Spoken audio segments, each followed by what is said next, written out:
Bienvenidos a Global Macro en Español, un podcast creado exclusivamente para impactar tu curva de aprendizaje en los mercados de capitales. Traído a ustedes gracias a Kaplan, Battlefield, Ideal Ratings, Kaya y The Hedge Fund Association.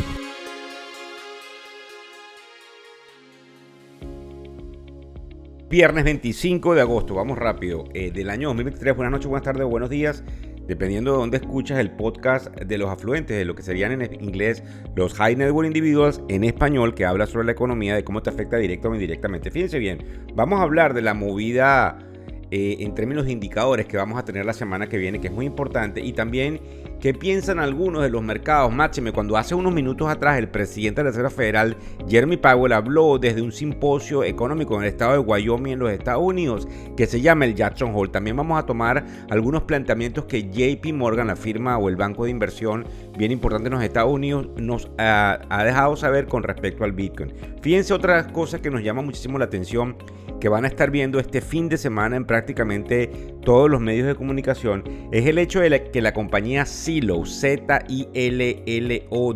Zillow, estaría ofreciendo, empezando en el estado de Arizona, en los Estados Unidos, que las personas pudiesen comprar casas con alrededor del 1%, algo que tiene sus pros y sus contras. Rapidito, dentro del pro, que creemos que es interesante, es que ellos aducen de que hay muchas personas rentando que están pagando una gran cantidad de dinero mensual que calificarían para un mortgage a niveles por encima del 7%, como estamos hoy por hoy, una hipoteca de 30 años, y que sin embargo no han podido ahorrar para lo que sería toda el área del down payment. Eso es bien interesante e importante, porque también algunos hablan de que no existiese esa posibilidad de tener un colchón de ahorro, y eso haría un poco peligroso lanzarlos a todo lo que sería, en este caso, lo que denominamos en inglés el ownership. Yo creo que es bien interesante porque se abre un debate aquí importante al respecto. También, indudablemente, lo que nos llama la atención es que algunas compañías salieron de Rusia al principio de la guerra con Ucrania. Heineken se negó a ello, la compañía de cervezas,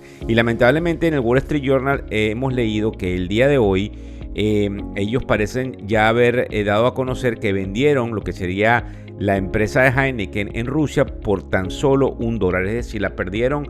No sé si hubo un proceso de nacionalización o alguien salió privilegiado en una privatización o cambio de manos, pero esa es la realidad. Fíjense bien, con respecto a lo que sucede en este simposio del cual le hablé en el estado de Wyoming, Powell habló a las 10:05 de la mañana. Y lo interesante es que hay algunos que hablan de si vamos o no a subir tasas de interés. Pues indudablemente la inflación pareciera estar controlada. De hecho, él nombró que en junio y julio se dieron 2 lecturas donde la inflación se ve controlada.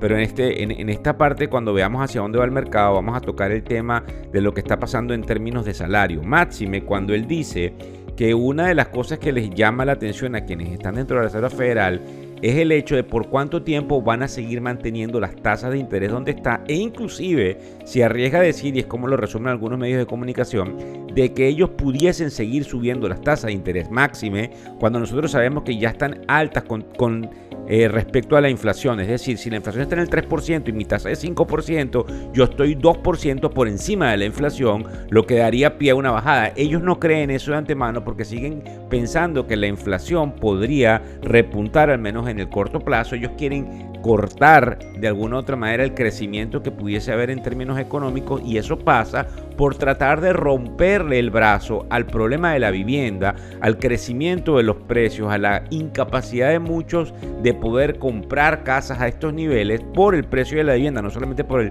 problema de las tasas de interés, y también tratar de ver cómo ellos apaciguan todo lo que sucede en términos de empleo. Eso interesante. Yo creo que vale la pena tomar en cuenta que con respecto a la semana que viene, como les digo, que va a ser bastante movida, sale el viernes el número, como siempre saben, se llama el Non-Farm Payroll, que es el número, digamos, de los empleos del mes inmediato anterior. En este caso es lo que sucedió en agosto, sale el 1 de septiembre, y las estadísticas de quienes son los analistas de Wall Street están estimando que aproximadamente se pueden estar creando unos 160,000 empleos. Recuérdense que el miércoles de la semana que viene vamos a tener lo que se llama el ADP, que es esa famosa compañía que nos paga, digamos, el payroll, y que de una u otra manera trata de pronosticar lo que sucede 2 días después, cuando sale el famoso non-farm payroll, el número del empleo. Algunas veces están cercanos, otras no. La calle, como se le dice a Wall Street, pronostica alrededor de 160,000.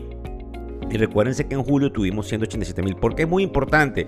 Porque eso es lo que va a indicar lo que en septiembre va a hacer la Reserva Federal con respecto a las tasas de interés, y eso es lo que en definitiva nos va a afectar, porque en la medida, y aquí es interesante que hagamos un hincapié, en la medida en que las tasas de interés sigan estando en estos niveles, es muy posible que empiecen lamentablemente las grietas en el sector digamos, de oficinas, que como ustedes saben está bastante decaído por el hecho de que la gente no está trabajando desde sus oficinas, y que por ende esto causa un efecto dominó que, entre otras cosas, la Reserva Federal pudiese digamos, estar buscando para tratar de romper esas expectativas inflacionarias y de crecimiento económico y paralizar de ipso facto lo que es, digamos, este problema inflacionario que no termina de acabarse. Ahora bien, la semana que viene también tenemos algo que se llama el PCE, que es el Personal Consumption Expenditure, y algo que se llama el JOLTS, que es la cantidad de empleos que están, digamos, disponibles y abiertos. Para que tengan una idea, se llama JOLTS y ha estado,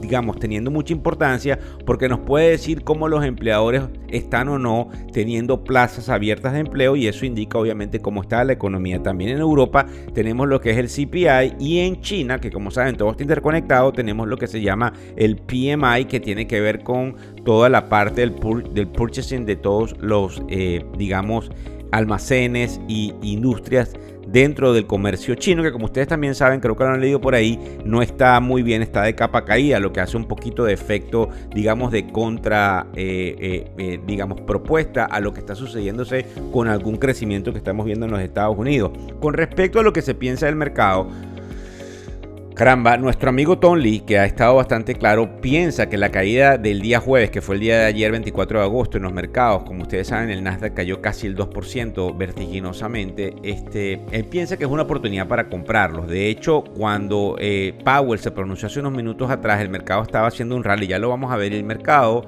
digamos, borró todo ese rally nuevamente, que pudiese ser un retroceso de la caída del día de ayer. Pero fíjense bien, hay algo interesante aquí. Creen muchos que el mercado tan solo pudiese llegar a los 4.550 y que ahí se pudiese desvanecer todo. Pues indudablemente eso pareciera que es lo que estaría sucediendo en el caso del Standard & Poor's 500, y también hay algunos que creen que el mercado de los bonos del tesoro pudiesen nuevamente repuntar hacia el alza, lo que haría una caída de tasa de interés. Esto no está sucediendo, esto es lo que creen algunos analistas. Como ustedes saben, es sumamente complicado.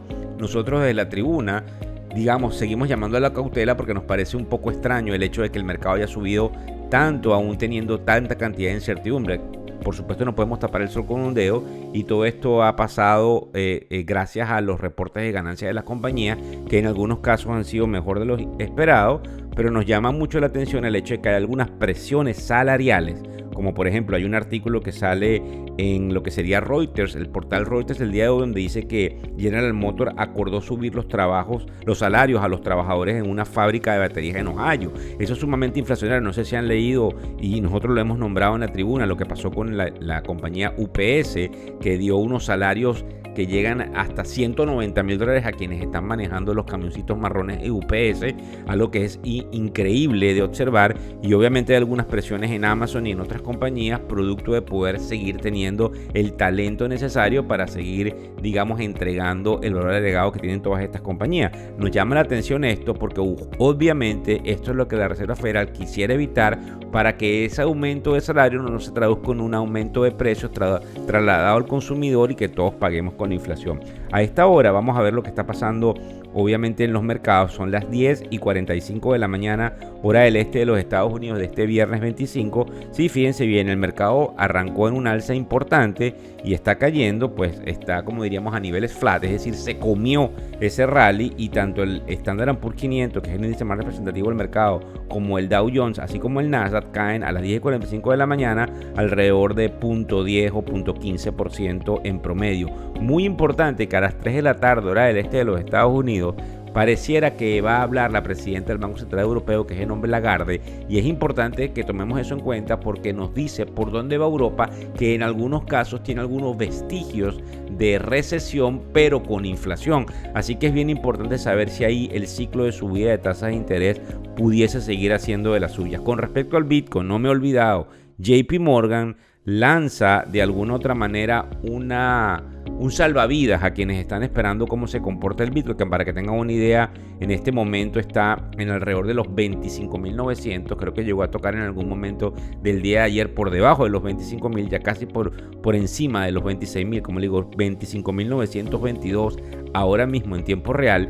Y nosotros creemos que esa noticia de que JP Morgan dice que probablemente se acaba la caída y pueden volver a comprarlo es interesante, porque indudablemente no solamente manejan modelos económicos, sino una cantidad de información interna de por dónde podrían ir los tiros en términos de las criptomonedas. Creo que es interesante que le sigamos prestando atención al oro, que sigue por debajo de los $2.000 por onza, pero hay muchas, voces interesantes de analistas llamando a que es importante prestar atención, pues pudiese haber un rally de corto plazo que haga subir el oro entre un 5 y un 7%, llevándolo casi a los niveles de $2.200 por onza. Muchas gracias por seguirnos a través de todas las redes sociales, de inscribirse ustedes si no lo han hecho, si pueden también pasárselo a sus amigos en el portal de noticias económicas factoreseconómicos.com, para que todas las mañanas les llegue nuevamente lo que sería el Global Macro Inbox, que es un email con las noticias más importantes del día o la narrativa del mercado de capitales y de la economía totalmente en español.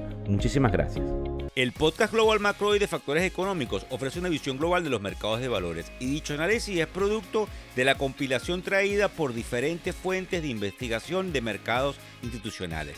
Por motivos y declaración regulatoria, este podcast no debe ser interpretado como una recomendación precisa en inversiones, bien sea en productos y o vehículos financieros. Y además, sugerimos consultar con su respectivo asesor particular de inversiones o su equivalente en caso de suscitarse cualquier duda que pudiese derivarse de nuestra fuente informativa. Este podcast es narrado por Víctor Hugo Rodríguez, quien es un conocido profesor y comunicador financiero, cofundador de la plataforma educativa ilafin.com. Muchas gracias.